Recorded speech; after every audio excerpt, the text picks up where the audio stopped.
आज के इस वीडियो में देखेंगे दोस्तों लुसेंट के कुछ ऐसे क्वेश्चंस दोस्तों जो कि सबसे ज़्यादा बार एग्जाम में पूछे जाते हैं। तो आप चाहे किसी भी एग्जाम्स की तैयारी करते हैं, इस तरह के क्वेश्चन दोस्तों आपको ज़रूर एग्जाम में देखने को मिल जाएंगे। तो ये वीडियो आपके लिए काफ़ी महत्वपूर्ण रहेगा, तो आप लोग इस वीडियो को अंत तक जरूर देखिएगा। तो चलिए दोस्तों बिना विलंब किए हुए इस वीडियो को शुरू करते हैं। तो चलिए आज का पहला क्वेश्चन है कि पूरा पाषाण काल में आदि मानव के मनोरंजन का साधन था।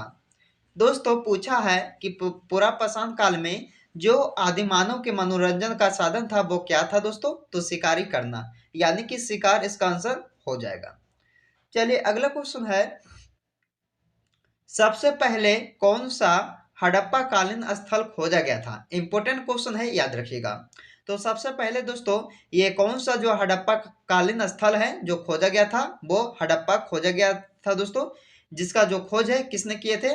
दयाराम साहनी ने किए थे। चलिए अगला क्वेश्चन है, हड़प्पा की सभ्यता निम्नलिखित में से संबंधित है? किससे संबंधित है दोस्तों हड़प्पा की सभ्यता? तो ये कांस्य युग से संबंधित है। याद रखना है, ऑप्शन इसका सी राइट आंसर होगा तीसरे क्वेश्चन का। चलिए अगला क्वेश्चन है, सिंधु घाटी सभ्यता की लिपि क्या थी? सिंधु घाटी सभ्यता की दोस्तों लिपि क्या थी? तो याद रखना है इसका आंसर क्या होगा दोस्तों? ऑप्शन डी इसका राइट आंसर होगा। अभी तक सही पहचान नहीं हो पाई है। तो दोस्तों सिंधु घाटी सभ्यता की जो लिपि है उसको अभी तक कोई नहीं पढ़ सका है, यानी कि इसका अभी तक सही पहचान नहीं हो पाया है। इसका डी राइट आंसर हो जाएगा। अगला क्वेश्चन है, निम्न में से किसे मृतकों का टीला के नाम से जाने जाते हैं? दोस्तों मृतकों का जो टीला है किसे कहा जाता है, यानी कि किसको मृतकों का जो टीला है दोस्तों किस नाम से जाने जाते हैं? तो याद रखना है मोहनजोदड़ो को, यानी कि ऑप्शन इसका डी राइट आंसर हो जाएगा। अगला क्वेश्चन है कि मोहनजोदड़ो कहाँ पर स्थित है? मोहनजोदड़ो कहाँ पर है दोस्तों? तो ये सिंध में। कहाँ? सिंध, यानी कि ऑप्शन नंबर ए इसका राइट आंसर हो जाएगा। अगला क्वेश्चन है, हड़प्पा कालीन सभ्यता का विशाल कोठार कहाँ मिला है? तो हड़प्पा कालीन सभ्यता का विशाल कोठार कहाँ मिला है दोस्तों? तो ये मिले हैं मोहनजोदड़ो में, यानी कि ऑप्शन नंबर डी इसका राइट आंसर होगा। मोहनजोदड़ो में मिला है दोस्तों ये हड़प्पा कालीन सभ्यता का विशाल कोठार। चलिए अगला क्वेश्चन है कि सिंधु घाटी सभ्यता का पत्तन नगर है कौन सा दोस्तों? तो सिंधु घाटी सभ्यता का पत्तन नगर है लोथल, यानी कि ऑप्शन नंबर सी इसका राइट आंसर हो जाएगा। अगला क्वेश्चन है, कौन एक हड़प्पा सभ्यता की पूर्वी सीमा का निर्धारण करता है?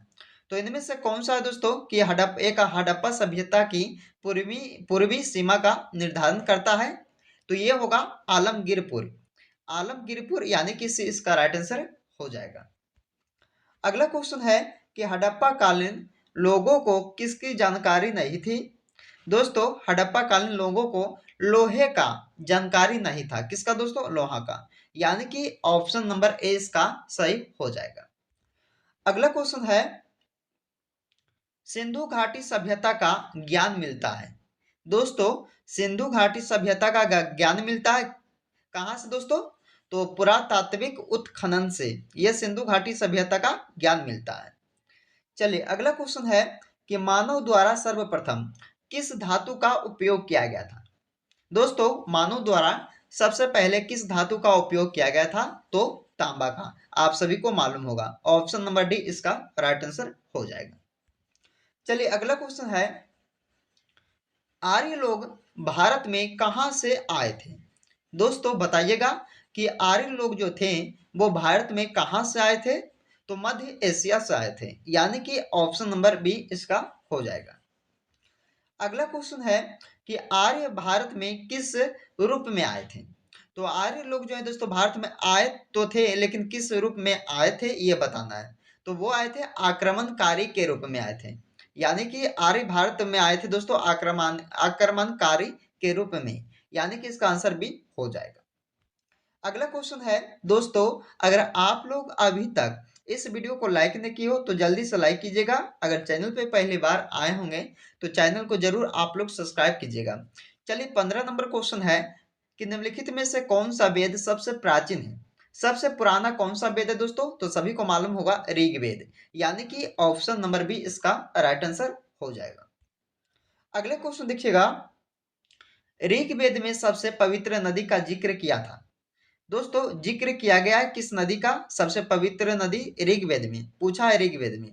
तो बताना दोस्तों, सरस्वती नदी, जिसे ऋग्वेद में सबसे पवित्र नदी इसे माना गया है।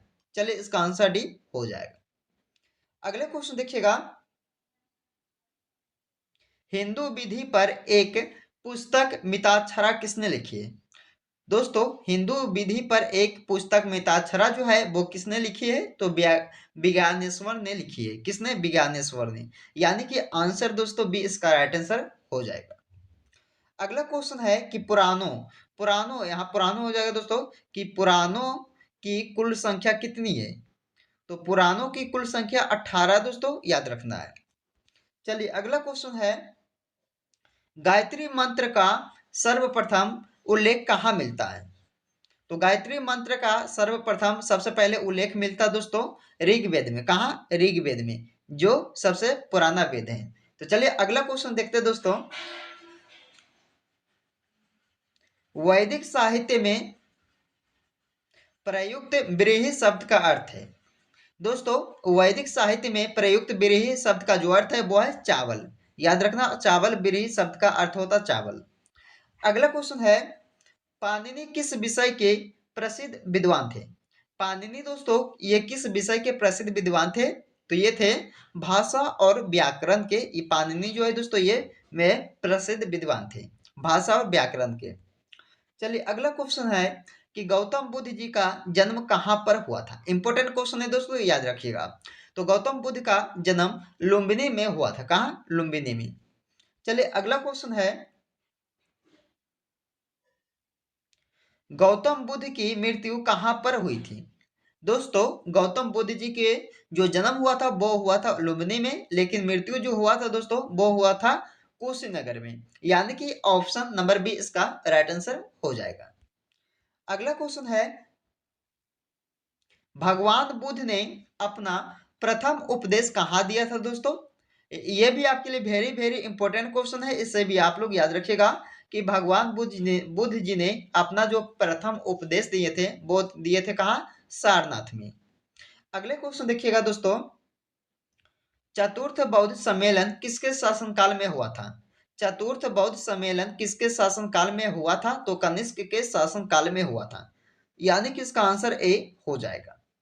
चलिए दोस्तों अगला क्वेश्चन है कि आजीवक संप्रदाय के संस्थापक कौन थे?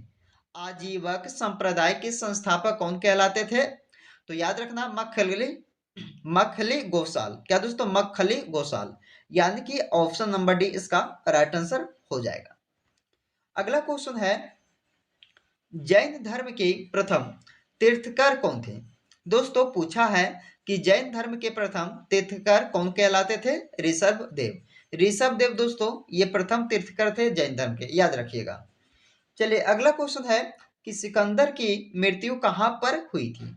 इंपॉर्टेंट क्वेश्चन है दोस्तों ये भी आपके लिए कि सिकंदर की मृत्यु बेबीलोन में हुआ था। कहाँ? बेबीलोन में ये सिकंदर की मृत्यु हुआ था, याद रखना है। ऑप्शन नंबर बी इसका राइट आंसर हो जाएगा। चलिए दोस्तों अगला क्वेश्चन है कि किस यूनानी इतिहासकार को इतिहास का जनक कहा जाता है? दोस्तों इतिहास का जनक किसे कहा जाता है? किस यूनानी इतिहासकार को दोस्तों? तो याद रखना, हेरोडोटस को। हेरोडोटस को दोस्तों इतिहास का जनक कहा जाता है, याद रखना, बी इसका राइट आंसर हो जाएगा। अगला क्वेश्चन है, मेगास्थनीज किसके दरबार में था?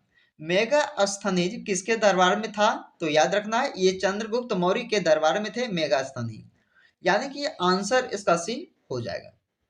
अगला क्वेश्चन देखिएगा दोस्तों, जिसका जो जवाब है आप सभी को नीचे कमेंट में बताना होगा। तो इसमें पूछा है कि चाणक्य किसका प्रधानमंत्री था? चाणक्य जी दोस्तों ये किसके प्रधानमंत्री थे? तो बताइएगा, 4 ऑप्शन दिया गया आप सभी को। दोस्तों आप लोग 4 ऑप्शन में से एक ऑप्शन को सही कीजिएगा आप सब। तो चलिए दोस्तों आज के इस वीडियो में हमने आपके लिए टॉप 30 ऐसे क्वेश्चन करवाए हैं लुसेंट का जो सभी एग्जाम में पूछे जा सकते हैं। तो आप लोग इस वीडियो को पूरा कंप्लीट देखिएगा। और दोस्तों वीडियो पसंद आए तो लाइक कीजिएगा और दोस्तों के हाथ ज़्यादा से ज़्यादा इस वीडियो को शेयर कीजिएगा। तो चलिए फिर मिलते हैं अगले वीडियो में, जब तक आप लोग इस वीडियो को पूरा देखते रहिए।